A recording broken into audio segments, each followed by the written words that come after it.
Welcome to DEF CON. All right. Can you guys believe the hackers have been coming to the desert for 25 times now? Give yourselves a round of applause for coming to the desert. 25 years. So I believe we're making history here. This is the first time sitting congressmen have been to officially, in an official capacity, as speakers at the largest hacker conference in the world. So that, to me, looks like some progress. We're going to do some introductions in a minute. First things first, we're going to do a little framing to explain why we were able to get these two distinguished public servants to our conference. So we've been coming here 25 years, and we are not necessarily a single tribe, and a lot of the outside world thinks a hacker equals a criminal. And I think over the last few years, we've been turning that tide, and now they understand there's hacking is just a form of power. It's like magic, and we can use it for good, for ill, for any number of purposes. And one of the ways we've been trying to turn that tide is explaining why we do what we do. And we all have different motives. Not everybody in here is the same. But, you know, alliteration works, short lists work. So we have these 5 Ps. We basically say some people are protectors. They want to get stuff fixed. They want to make the world a safer place. Some people are puzzlers. That's why most of us got into this in the first place, right? We want to tinker. We want to take it apart. We want to put it back together. We're curious. Curiosity is our original motivation. Some of us do this because we want to win the white jacket or we want to be famous. We do it for prestige or for pride. And there's nothing wrong with that. It's allowing us to achieve great things. Some of us do this for profit or personal or professional gain, and we make a career out of it. And some of us do this for protest, for or against some ideological cause that we care deeply about, ideally within the bounds of the laws. So whether you're motivated by being a protector, a puzzler, prestige, profit, or protest, you know, we're complicated individuals, but there's a reason you got into this in the first place. And there's a reason you stay in it. So for my part, I want to make the world a safer place. So I'm first and foremost a protector. And luckily over the last several years, we've met several of you that feel the same. But you know, I also like hard problems, so I'm a bit of a puzzler as well. And we're going to ask these congressmen during their intros, why did you get into public service in the first place? What's your motivation?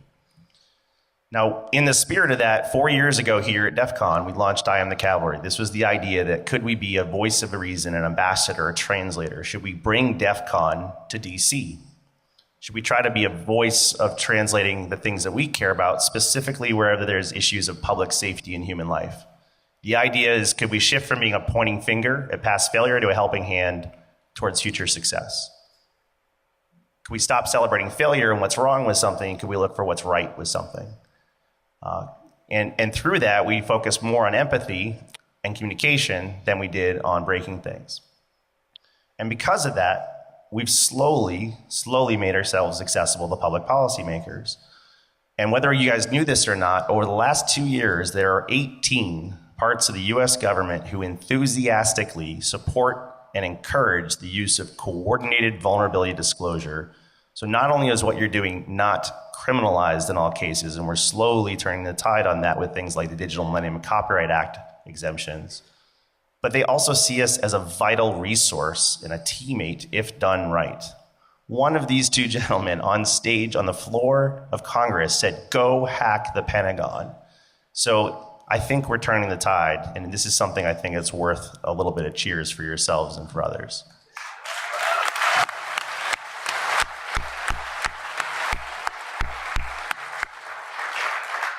Now, there's a long way to go. Last year was pretty hot for first-of-a-kind policy engagement on cybersecurity issues. Yes, I said cyber, but A, I did my friggin' shot, and B, this is the language they speak on the Hill, and if we want to be effective, you know, when you're in France, you speak French, right? So we have to harmonize the way we speak about things. But in the legislative and executive branch alone, we saw the Food and Drug Administration really tighten up things like medical device cyber safety. We saw the Department of Transportation do this. We saw Commerce encourage disclosure and patching best practices. DHS, White House. And Congress themselves also asked, almost presciently, they said, we're concerned about overconnectivity and security risks in our healthcare, which is 1/6 of our economy. So while we were all talking about information sharing in the CISA Act of 2015, They also asked for a 1-year congressional task force. And in that, they wanted a diverse number of stakeholders to say how risky is connected medicine. And on June of this year, we published this. They actually made sure they wanted a voice of hackers. So I am the cavalry, and a lot of the hacker community got to participate in this 1-year-long task force. Now I'm going to say some stuff that's a little scary so we can ground this group in why we're having them here today. So of the many things we found, the punchline was that healthcare is in critical condition. And whether you can read this graphic or not, the 5 things on the front page of this report are essentially about 85% of our US health delivery organizations lack a single qualified security person on staff. That should scare everybody. And this is not a US only problem. We talked with our international partners. Number 2, we tend to be defending legacy XP or older in the clinical environment. So these things are well past their end of life and they're no longer supported. Number 3, they tend to be over-connected to each other and reachable by the outside world, which means that a single flaw in a single device can take out an entire hospital, as you saw with Hollywood Presbyterian last February. And moreover, the average device in the clinical environment has over 1,000 known vulnerabilities. So put those together. Most of our hospitals lack a single one of you. You're defending harder to defend things. They're over-connected to each other and reachable by the outside world. A single flaw in a single device took out patient care at Hollywood Presbyterian Hospital, and the average device may give us 1,000 chances to do it. We've done amazing things over the last 25 years, but we need more of you to help us solve these wicked problems. And if there wasn't a sense of urgency as we were publishing this report back to Congress, WannaCry took out 65 hospitals in a single day in the UK. That was 20% of their national capacity. You know people died from degraded and delayed patient care. So I want to call out to the best of you as we reach out to the best of them. And in the spirit of that, I think we've proven the model can work over the last 4 years, bringing DEF CON to DC. In fact, some of us have actually quit our day jobs and moved into think tanks like the Atlantic Council and whatnot. And now we've brought part of DC here to DEF CON in a way that hasn't been done before. And I am honored and humbled that we have 2 sitting members of our democratic process here. So please, I'll introduce them in a moment, but let's give it a huge round of applause for these 2 pioneers.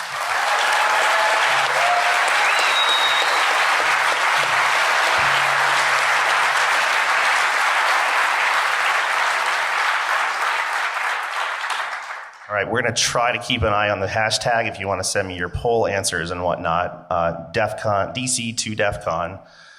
First, Representative Jim Langevin, he will give his own intro, but I was really excited to work with him as the chair and founder, co-chair of the Cyber Caucus in the House of Representatives, and also Representative Hurd of Texas, who also a very strong and leading and informed voice on cybersecurity issues, and I'll let them tell you their origin stories. But please, gentlemen, weave in which of the motivations do you carry to public service? So, you first, Representative Langevin. All right. Well, thank you very much, Josh, for the introduction, for the invitation to join you today, and I want to thank both you and DEF CON, and let me also recognize Bo and the Atlantic Council for everything you did to make our visit here possible. And let me just say to the security researchers community, thank you all for what you do. And I know that collaboratively together, we're going to make a difference in this field, and we're going to make the internet much more secure than it is today, and we're going to do it together. So I thank you for that. I know it's a challenging environment for sure, a dynamic one, but I find it really an amazing topic to work on. I am thrilled to be here with my colleague Will Hurd. Will and I serve on the Homeland Security Committee together, and let it be recognized here that I can tell you bipartisanship is not dead on the hill. There are pockets of it that still exist, and guys like Will and I hopefully are helping to set an example and helping to raise the bar so that we can show that by working together, that's how we truly get things done. So it's great to be here with my colleague. So you can clap for that.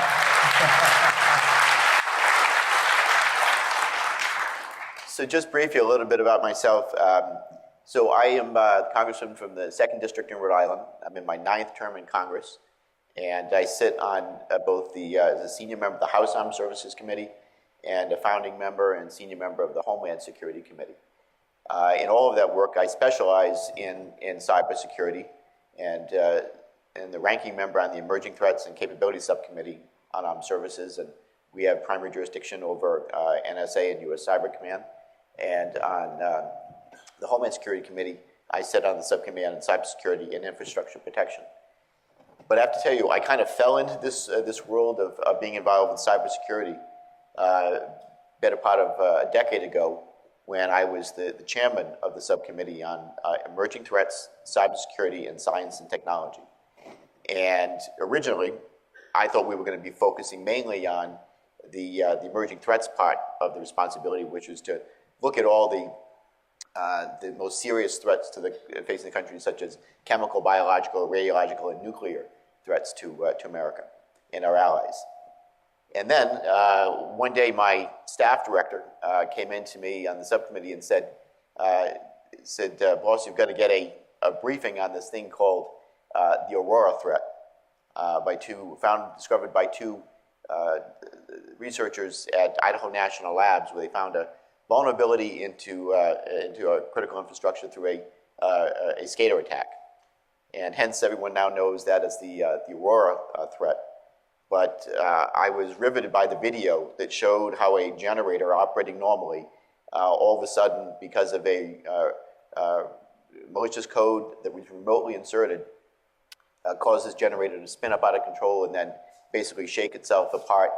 And that was just a small example of what could happen to our electric grid and potentially shutting down a whole portion of our country's electric grid if a successful widespread skater attack were ever to be carried out. So that is how my interest in cyber began. And just to close out, from there, we were asked, Mike McCall and I, my co-founder and co-chair of the Cybersecurity Caucus. Mike now chairs the full Homeland Security Committee, but he's been a great, again, bipartisan partner in this effort to enhance our nation's cybersecurity. He and I were asked to be co-chairs of a national commission, the CSIS Commission on Cybersecurity for the 44th presidency, which became the foundational document for President Obama as he charted the nation's cybersecurity blueprint and plan going forward. And then we also, as you know, co-founded the Cybersecurity Caucus. And when we originally started in this field, I have to tell you, we got a lot of funny looks. Mike and I, we felt like kind of lone voices in the wilderness, and people did not understand what we were so worked up about. They get it now. Times have certainly changed, but we still have a lot of work to do. Clearly, the awareness has been raised, but now we've got to continue to work together to close the vulnerabilities. So that is just briefly, probably went on too long, sorry, but that's my introduction to the cybersecurity challenges that the nation faces, and it's a continued work in progress. But I've been really gratified to know that there are people like you in the security research community who are doing important work, discovering vulnerabilities, and I'm hoping that we continue to forge stronger partnerships to help to do something about it when we find those vulnerabilities. And as I said, I know that we're going to be able to do this together. Will's been a great partner in this effort, and I'm pleased to again share the stage with him. But I want to thank you for your invitation, and it's an honor to be with you today. Thank you.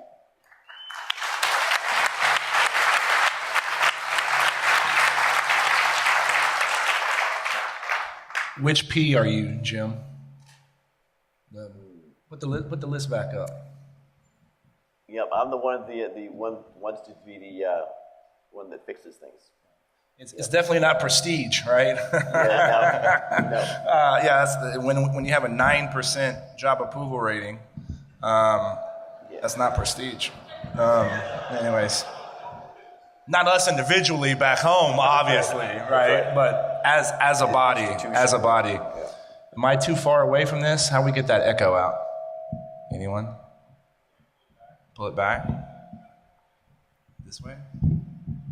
Well, again, thanks for having us here.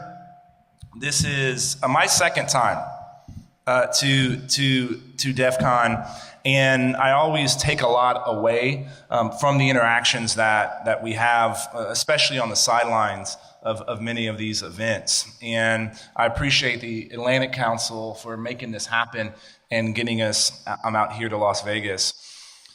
Let me see a show of hands. How many? If this is your first DEF CON?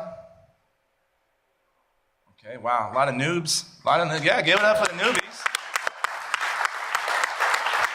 How many's been here over 5 years? Okay, over 10? We got any of the originals? No originals? What, DT ain't here? DT didn't want to come hear our talk? They're all on duty. Yeah. You just came here because you drank too much last night and need someone cold to hang out? Anyone? Okay, I appreciate that. I appreciate the honesty. So I'm from San Antonio, born and raised, and a lot of San Antonians, there you go. And when I was in high school, I had the opportunity to take an internship at the Southwest Research Institute. And I had a female engineer that exposed me. Yeah, female engineers, give it up. Exposed me to robotics, and is the reason that I first got interested in computer science. And I studied it at Texas A&M. And yeah, whoop, Giga Maggies, it's our year. It's our year. Watch out, Alabama.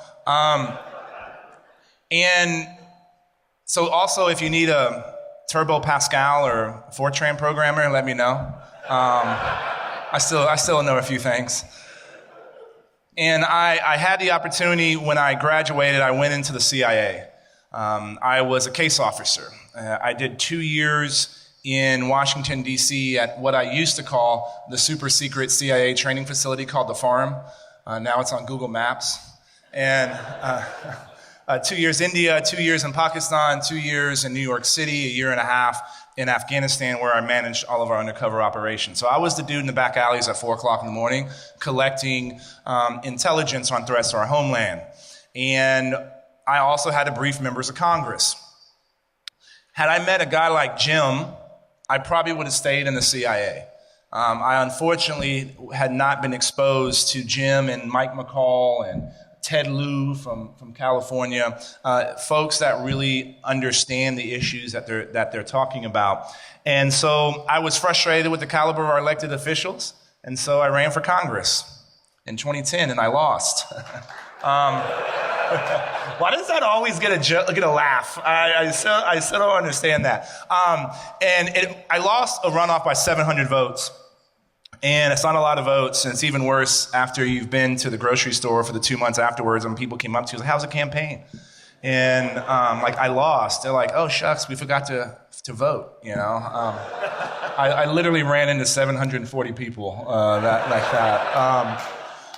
But it gave me an opportunity to work for a company called Crumpton Group, boutique consulting firm, and I helped Matt DeVoe with and build Fusion X. And so if you don't like anything that I do, see Matt DeVoe. Everything I've learned about this industry, I've learned from DeVoe, and he's been a good friend. And so understanding penetration testing, technical vulnerability assessment, things like that, understanding the talent that's outside of the government, understanding the threat that individuals and companies are faced. It was a great experience, and to be able to leverage that when I got in Congress. And so 2014, I ran again. Everybody thought I was crazy. Nobody thought the black dude would win in a Hispanic district. And I represent a 71% Hispanic district. And it's been an opportunity to work on issues like cybersecurity. And that means in Washington, D.C., it actually means information sharing. We should have passed the Cybersecurity Act of 2015 10 years ago.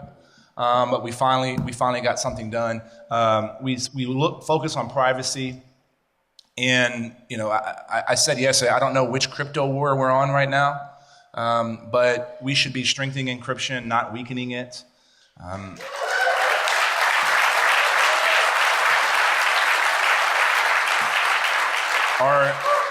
our civil liberties are not burdens. They are the things that make our country great. And we can chase bad guys, we can defend our digital infrastructure, and we can protect our civil liberties all at the same time. It's hard.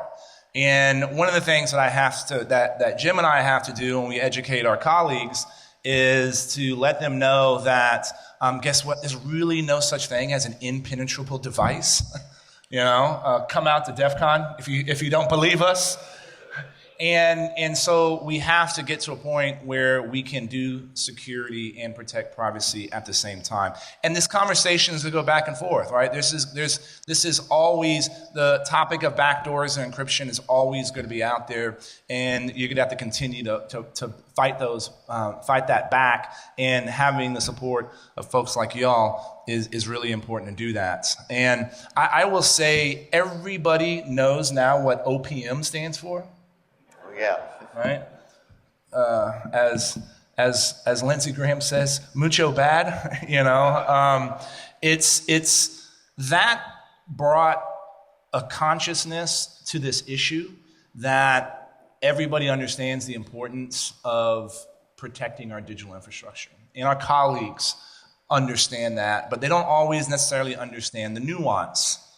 And that's why, we try to educate. That's why having y'all is important. Many of our colleagues think that direct messaging on Twitter is the dark web, It's like, well, no, it's a little more complicated than that. But there's an interest in understanding that topic. And so I always get nervous when someone says, "Oh, I'm an expert on anything," and let alone cybersecurity, especially being in a room with folks like y'all. But coming out here helps, prevent our knowledge base from getting stale. So I appreciate y'all everybody's been super nice to both of us. I think everybody's a little worried that we might have gotten attacked or something when we got here. But it really, y'all have welcomed us with open arms, and your willingness to help us understand the big issues and the small issues. And I'm looking forward to talking more about some of those big strategy things that we have to get right before we're able to do some of the small things. So thank you all.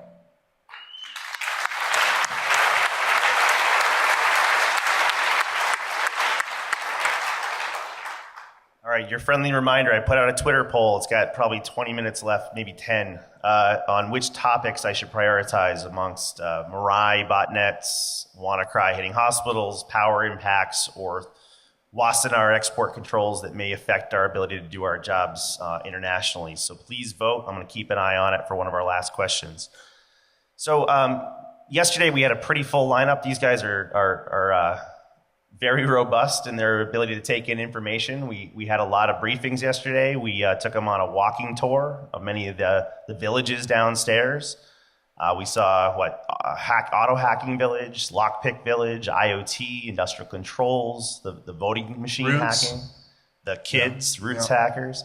So, I know you're both pretty savvy on cybersecurity, but what really stood out? What was your biggest surprise, and what kind of things might you be able to act upon when you get back to DC if you want to continue this cooperation? The things that I was surprised by is the voting machines, right? And the fact that all 24 got dismantled in less than 6 hours. That is a huge problem. We have to ensure that the American people can trust their vote tabulating process. And now, the machine is just one step in that process, but I think the work that has been done out here is important to educating the secretaries of state all across the country, as well as the election administrators, the people that are tasked with doing this. And a lot of times, I have a county that's the second least populated county in the United States of America. 95 people in the entire county. I've met 72 of them. And they don't have a cybersecurity professional to help them, manage that process. And so figuring out how the states and these election commissioners election administrators are understand the risk and vulnerabilities is important. So that was important. Things that we can take away. I'm interested in doing a hearing on the 5 points. The 5 points when it comes to connected cars. It is an area that I think we have to have a little bit more conversation around, because I want to ensure that we don't create a overly burdensome regulatory environment around some of these issues. And I think connected cars is the subsection of IoT that most members can get their heads around. But it's such a broader conversation. And how do we prevent, I don't want the government to get in the way. I want the government to be able to facilitate and to allow entrepreneurship to grow. But we all know we have to bake in security. Let's not make the same mistakes that we've made in the creation of the internet. Let's not make those same mistakes when it comes to IoT. And those are and look, learning about TLS 1.3 and y'all's opinion on that. Y'all's opinion on what is the future of quantum computing, and how quickly is that going to get here on some kind of commercial scale, and how do you defend against quantum computing? These conversations are going to lead me to hold hearings on many of these topics through the subcommittee that I chair. Excellent. Thank you. So the thing that surprised me the most, many of you have seen me riding around, and I use an iBot wheelchair to get around, and you can pop it up on 2 wheels. Same inventor as a Segway scooter, Dean Kamen, a brilliant inventor. The thing that surprised me the most is that when I went into the car hacking room, that someone didn't find a way to hack into my system and start driving me around. So I did wonder if it was going to happen, and it actually it's a sophisticated piece of technology, and I don't pretend to understand all the magic, but I know it has 6 gyroscopes that keep it balanced. And I did put it down on 4 wheels just in case. So, but he's here for 4 more hours, by the way. So that was the thing I suppose that surprised me most that didn't happen. But it's a good thing. But I have to say that I too was surprised, and though not shocked by the election voting systems, and apparently how easily those systems could be compromised and hacked. I knew that the electronic voting systems are potentially vulnerable, and certainly I've heard the reports. How easy it was, though, was an eye-opener. So I was a former Secretary of State as well, and before that I served for 6 years in the Rhode Island General Assembly as a state rep, and I actually chaired a special legislative commission on purchasing new voting equipment. And the one thing, although I love technology and I was impressed by the DRE equipment, the touch screen back then at the time, I could never get past the fear, the concern that, what happened if everything went south and the data was lost? How do you ever recreate that election or prove, to verify how people voted is actually how, the vote turned out? And so we consequently wind up recommending to the legislature, to the governor at the time, that when we choose new voting equipment, that it should be optical scan, so you can have the best of the old and the new technology, but you have to have the paper ballot as the ultimate audit trail.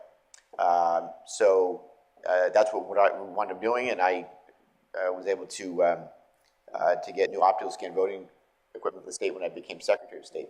But to go in the room and talk to the professors and the researchers who set up the room and who set up the challenge, and to hear how easily the systems were compromised was certainly disturbing and an eye-opener. It certainly gives me pause as we go back to DC now, and I'm part of a task force to look at elections, and this is certainly going to be a primary topic of conversation. The other thing I'll just say finally, the one thing that really impressed me is how the hacker community wants to be proactive at both identifying and and closing vulnerabilities in our cyber ecosystem. So I look forward to those growing those opportunities and making sure that we have a way to have a vulnerability disclosure process at each of the government agencies. I think it's something that's long overdue, and that's something that I hope to work with you all on.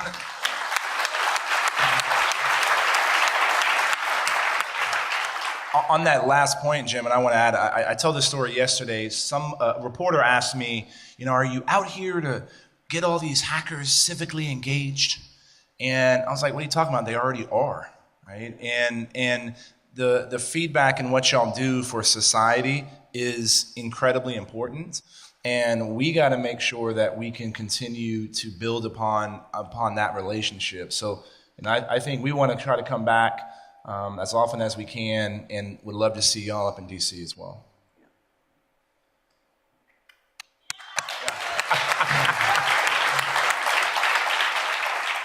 So I knew yesterday we had them in a small room for 2 hours of completely unvetted questions and exchanges. It was amazing. It was magical. I wish we had 2 hours now. We're at about the T-minus 15 minute mark. Really quickly, what's an example? We want examples of positive and negative or effective proactive or reactive forms of engagement for the hacker community. And I remember over lunch you were talking about a good example of the risk of Wassenaar. Can you quickly explain an example of how hackers helped you do your job and preserve U.S. interests? Sure. So this is something that I tackled pretty aggressively with my team once that we became aware of the problem. And again, it was the research community, the tech community that came to me and made us aware of what was, I'm sure done with good intentions, missed the mark. Wassenaar trying to use a Cold War legacy agreement to prevent dual-use technologies from falling into the wrong hands when you try to apply that to software and to prevention of transferring intrusion control software, that it missed the mark. It didn't work. And here you had the Department of Commerce that was charged with promulgating the rules and regulations of how this is going to work. During the comment period, the research community really stepped up, the tech community really stepped up and made robust comments. And I can tell you, I took those comments and these challenges and the stuff that you brought to me, and with 124 of my colleagues, was able to organize a letter to the Obama administration to really ask them to change course on the addition of these controls that and now we're making slow progress in getting those controls clarified. But it wouldn't have happened without the engagement of the technology community. I just want to underscore, never underestimate the value that you bring to the table in advising policymakers about what's going to work and what's not going to work, or what we need to do to change course to close vulnerabilities. So there are 435 members of Congress in the House, 100 members of the United States Senate. We all have varied interests. We all have things we, per se, specialize in. And you have a small group of us, myself and Will and Mike McCall, Dutch Ruppersberger, we have Mac Thornberry, and a couple others here or there that really get cyber, and we've made it a primary focus of what we do. And then you've got the next level down of members who recognize it's important, but it's not maybe per se their thing, but they want to know more about it and they want to be up to speed on it. And then you have a significant number that it's not their thing, maybe it's never going to be their thing, but they still need good advice and people coming forward to advise them in their staff. So I just wanted to close by saying, never underestimate the value that you can bring to the table in helping to educate members and staff about what the best policies are and what's going to work and what's not going to work. And again, never assume that we know all the thousands of bills that are introduced in Congress each year. It's not possible. So if you hear something or you become aware of a bill or idea that you think we need to know about, be proactive about it and engage. And in closing, I just ask you, rhetorically, how many of you have ever made an appointment with your member of Congress or their staff, or written an email, or made a phone call? I would just ask you to be proactive, because you can have an impact, and we want you to be engaged. Thank you.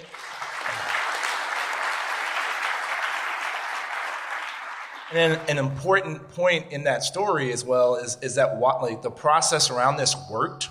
The feedback that Commerce was getting instigated, some congressional hearings, the We Focus letter, and one of your own ended up going into the negotiating room in Europe to try to fix this multilateral agreement. And so I think this is a great example of how the right engagement of really smart people fix a problem. Now, we're not completely there yet because we haven't signed the new agreement, but I think we're going to try to sort that out in December. So it's an example of how the wheels of the process worked.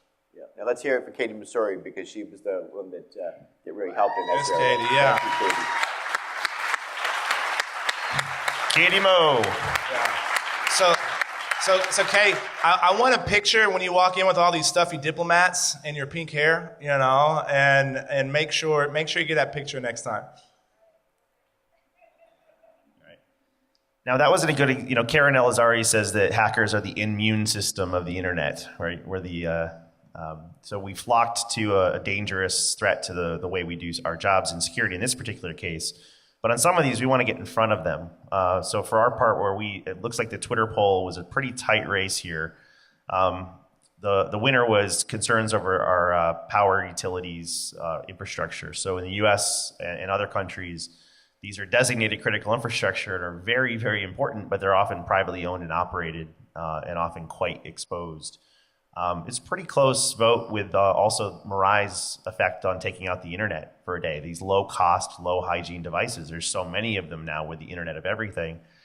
And then also the WannaCry type hospital outages, where it's just too easy for these things. We tend to summarize these at the Atlantic Council that our over-dependence on undependable things is exposing us to accidents and adversaries that could be a national security level event.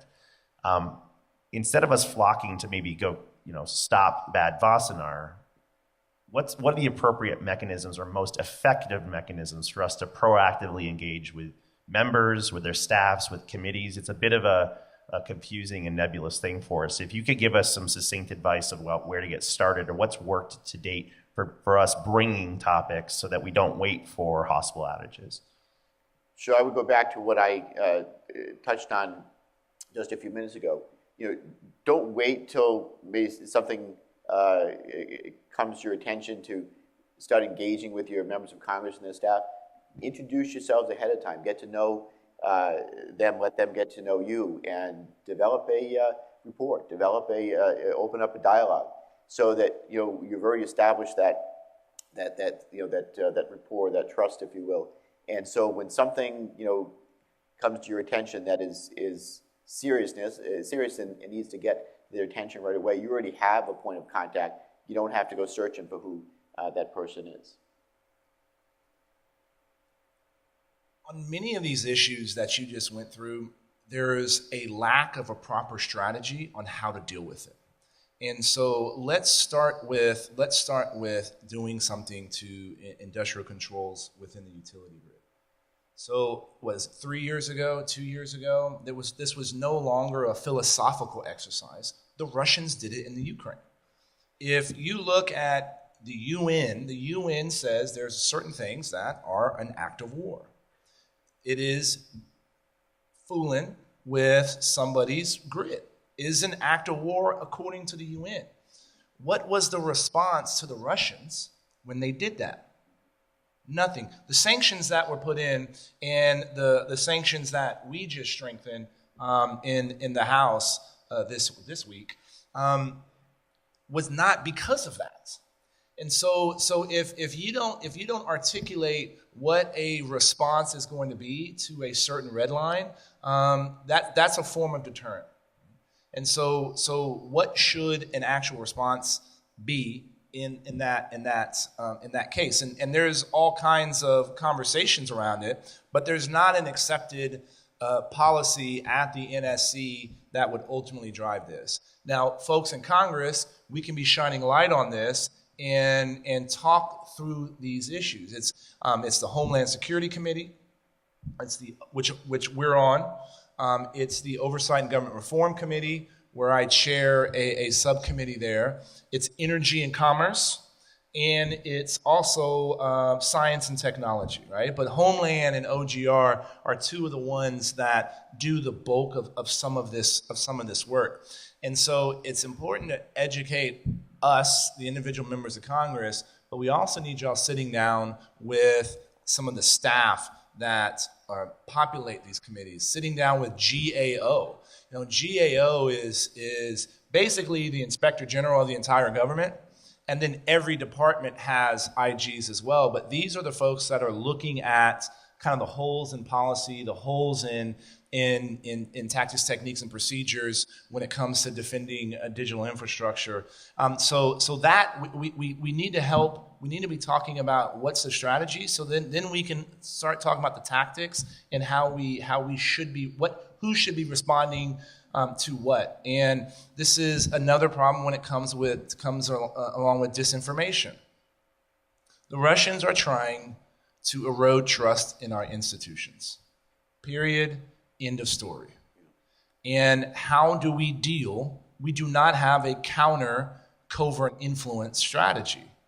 And many of y'all in this room can help and have dealt and have operated in some of these communities that we could be leveraging intelligence from and talking about. So we don't have a strategy there. So that's something that I'm concerned with, because guess what? We're going to see this in 2018. And it's not just the Russians. We know other nation states have tried to do this. And based on what was demonstrated in the last 48 hours, we got to tighten up some of these voting machines as well. So all this stuff is connected, and nobody has the right answer.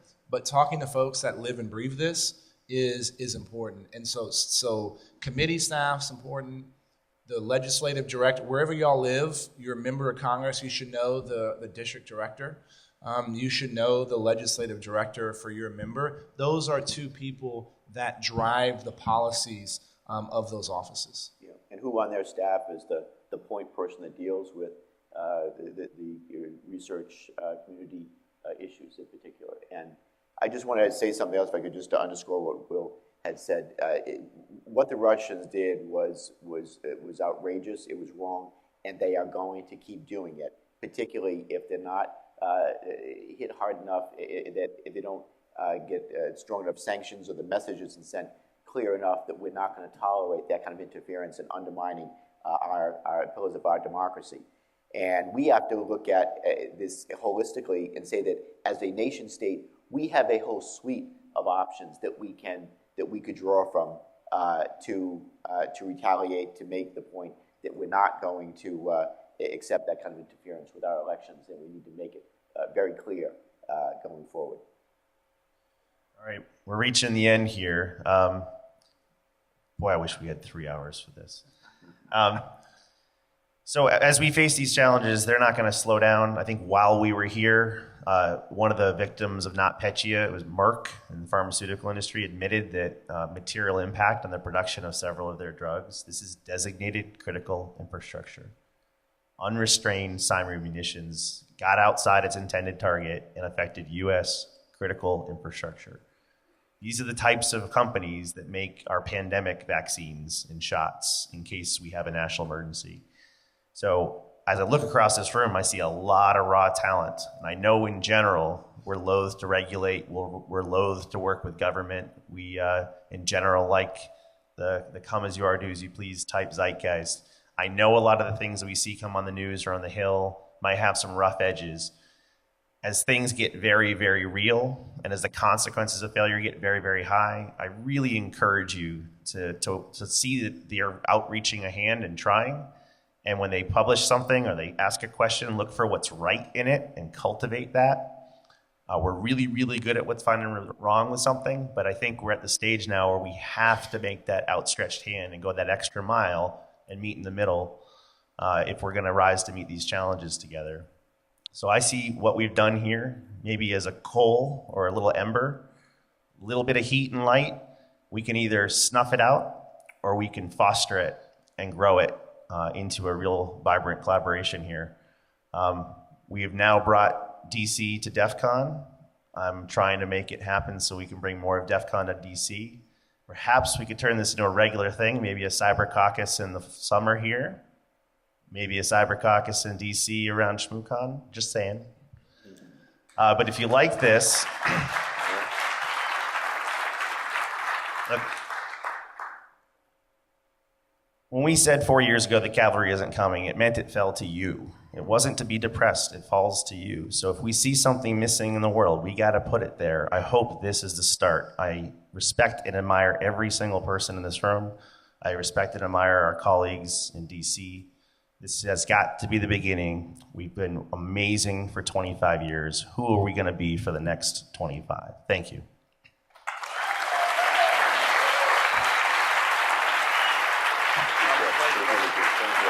Thank you.